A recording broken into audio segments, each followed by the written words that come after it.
My wife and I live in a different state to my family, however we often travel back to my home state for special family occasions, birthdays and Christmas for example. My wife is a 22-year military veteran and when she discharged it was medically. She has been diagnosed with PTSD, anxiety and depression and has spent several stints in psychiatric hospital, one for 4 months. She was prescribed an assistance, service, dog who we have trained up under the supervision of a registered organization and she, we'll call her Daisy, is formally qualified and papered. She goes pretty much wherever we go, including interstate flying in the cabin of the plane, with my wife in an ambulance to hospital, and also was interned with her at psychiatric units. My family are all aware of this and mostly supportive. However, the last time we visited for my niece's 21st birthday, I was questioned by both my sister and my niece about whether Daisy was accompanying my wife to the party, which I responded that she was, as my wife really struggles in loud crowded environments. There was about 80 people and loud music together in one room. My niece suggested several reasons why Daisy shouldn't go: loud music, balloons, lots of people. Which I assured her Daisy was fine with, and they already know this being very familiar with Daisy's very calm temperament. My sister then spoke to me after my niece and also said similar things, not outright saying, but heavily suggesting it would be better if Daisy didn't attend. I just said if my wife feels she needs her, she will be attending. Sometimes my wife has been able to do small things without her, but never big events like parties, even shopping centers and restaurants. Daisy comes with her. Anyway, the party came and went. My wife had to take 4 Valium to cope, but managed to sit through the evening with Daisy by her side at our feet at a table. Other people throughout the evening went over to talk to her and most didn't even notice Daisy was there. For myself, I'm used to my wife's conditions and knew that although she was struggling, she was coping and even enjoying talking to people at times. I danced the night away, periodically sitting down beside my wife and checking in. After the party was over, we had a few days at my sister's house where the topic of her son's impending wedding came up. Again, I was asked by my sister if my wife would be taking Daisy. I again said yes, more than likely, for the same reasons as the 21. Lots of people, loud noises, crowded environment. Again, it was inferred that the event wouldn't be suitable for Daisy. The tables were really crowded, lots of people, plus my sister suggested that if my wife didn't have Daisy she would be able to get up and dance. Before my wife had her breakdown, she was not a dancer and now with her anxiety, there's no way she'd be comfortable out on a dance floor. I was so taken aback I didn't know how to respond. My wife heard my sister talking to me and so she suggested she only go to the ceremony and skip the reception to avoid my sister getting stressed out about her dog. My sister snapped they are at the same venue. Then softened it with of course we want you to come. Both my wife and I felt very uncomfortable and kept reassuring my sister Daisy would be fine as she has been taught to sit under my wife's chair out of the way. It felt like the concerns raised weren't genuine concerns but just a way to feel like Daisy was unwelcome. We flew back home not long after and this is where I may be TA. We woke up the next morning and the first words out of my wife's mouth were maybe and should just stay home for the wedding and you go by yourself so I don't stress your sister out by taking Daisy. I felt so bad for her. It's taken such a long time for her to feel comfortable in going out in public, and Daisy has been instrumental in that, and now my family were making her feel like she wasn't welcome with her assistance dog. I reassured her but later in the day I rang my sister and told her what my wife had said, and that perhaps more care could be taken to make sure my wife wasn't left feeling that her conditions were not considered. I told her my wife had said perhaps she shouldn't go to avoid stressing her out and my sister just said yes and? To which I replied that she had been prescribed a dog for a reason, and without her dog my wife would likely not go anywhere, like she used to. My wife said well she was better last time she was down, she didn't take her everywhere. I explained that mental health goes up and down. Last time she was doing a bit better however she'd just been sick and was put on medication that messed with her regular meds and so was only just coming out of that. Also I reminded my sister the last time we didn't really go out apart from to a restaurant, to which Daisy also came. I just feel like I'm constantly trying to prove my wife's medical conditions. Even her PTSD has been questioned as, my sister's words, she didn't go to Afghanistan. She even had her best friend question me about it. I'm tempted to tell them some of my wife's horror stories, but I just keep it general so they don't get secondhand trauma. My sister also said that she had to think about other people and I said why? Does someone have a problem with Daisy attending? And she said her son, my nephew, and his future wife had spoken to her about it. I said well I'll ring them then, which she hastily replied, no you can't, they spoke to me in confidence.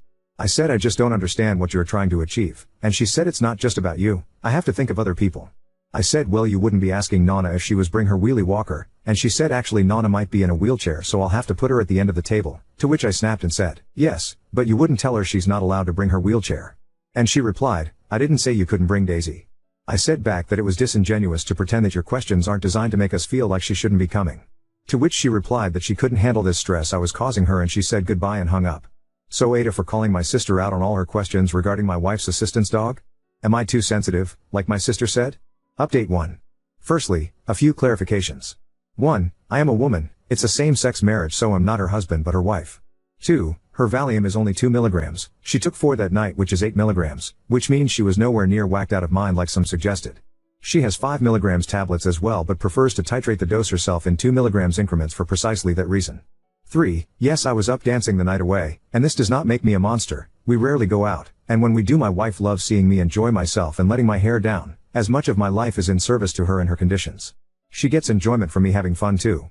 Plus the dance floor was like 3 meters from where she was sitting and I could see her watching me and smiling. 4. Please refrain from calling my sister nasty names. Yes, she is out of line here, but she, and her kids, are my only immediate family and are very important to me. Going NC would hurt me as much as her. Anyway, for the update. I rang my nephew and asked him if he and his bride had a problem with Daisy accompanying my wife to their wedding, as my sister was suggesting they did. I said that while my sister hadn't directly said Daisy couldn't go, it was being heavily implied that she wasn't welcome. My nephew seemed kind of confused initially and didn't really answer the question other than to say he hadn't really thought about it. I wondered then if he was being cagey, so I asked him for his total honesty, and he said that when he spoke to his mom. Then he stopped and said, actually, Mom spoke to me. He also told her he hadn't thought about it. He then said he hadn't even asked his fiancée yet. I told him my anxiety was really high over this and I just needed to know how he felt, and he said, I guess I just assumed Daisy would be going with your wife, as they're kind of a package deal. I got quite emotional hearing this, and he told me not to worry, that everything must have been blown out of proportion, and so long as my wife was okay. He's always been a really caring kid, which is why I had my suspicions that my sister wasn't being totally honest. Anyway, we chatted some more. He told me to stop crying, otherwise he'd cry at work and all his mates would laugh at him, which made me laugh. He said he'd ring his mom, so I guess shit is going to hit the fan.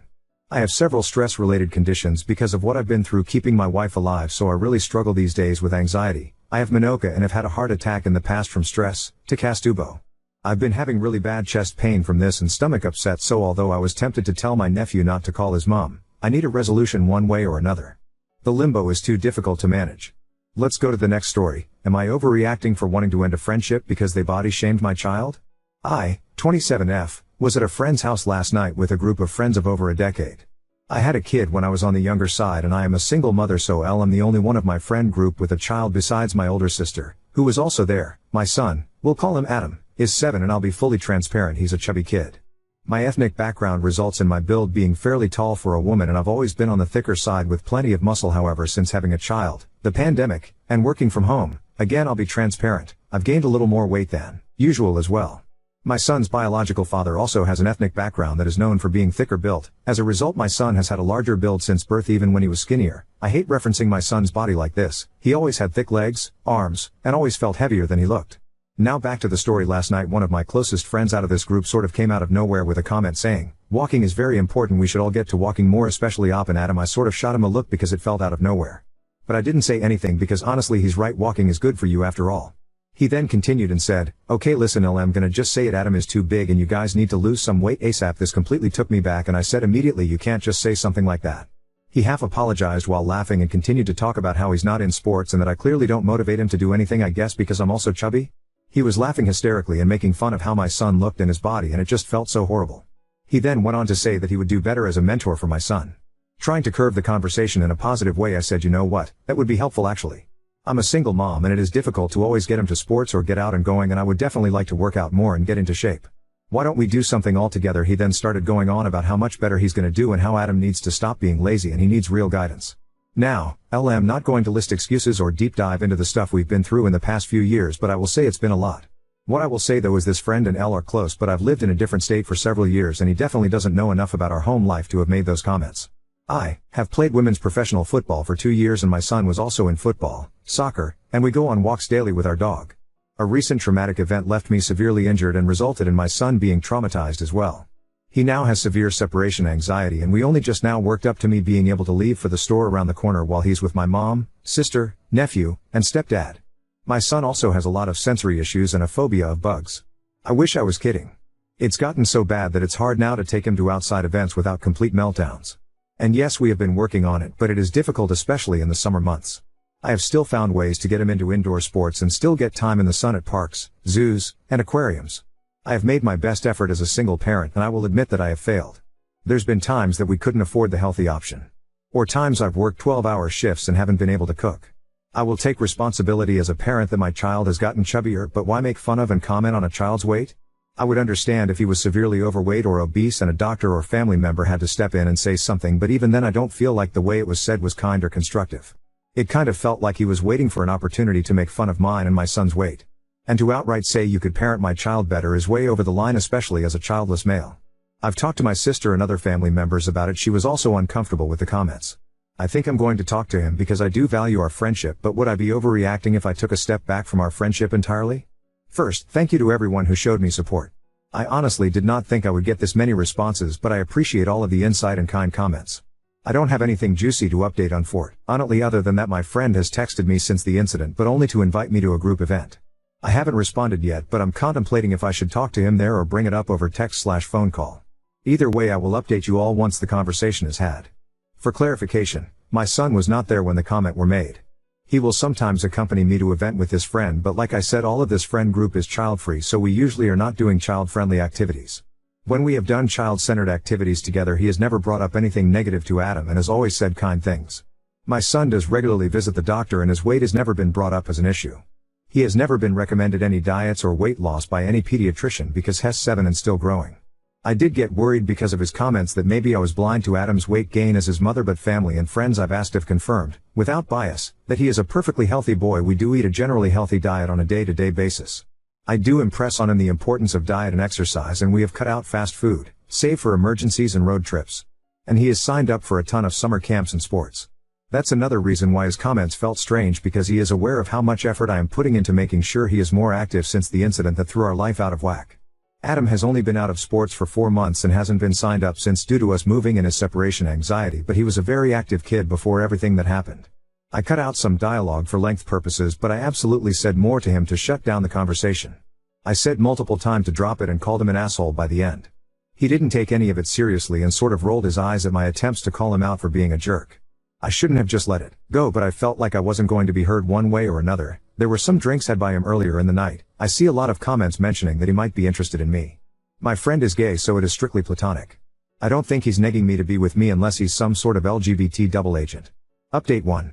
All of your insight definitely helped me in my decision to not remain friends with this person. However, in light of recent events, it seems I wouldn't have had to anyways. So on to the update. I mentioned in my original post that everything this friend said about my child was said in a room full of our mutual friends. Well, not too long ago we all attended a gay pride event together and ended up all hanging out. I left early, mom duties, but they all continued to hang out and drink. Apparently after I left, the friend who insulted my kid, Jerry, and our other mutual friend, Kyle, who owned the apartment, got into an argument that grew into a physical fight. Jerry got extremely violent and ended up biting through Kyle's finger and punching his girlfriend in the face when she tried to intervene. He also broke over $1,000 worth of things in their apartment, and from what I heard, the entire place was covered in blood.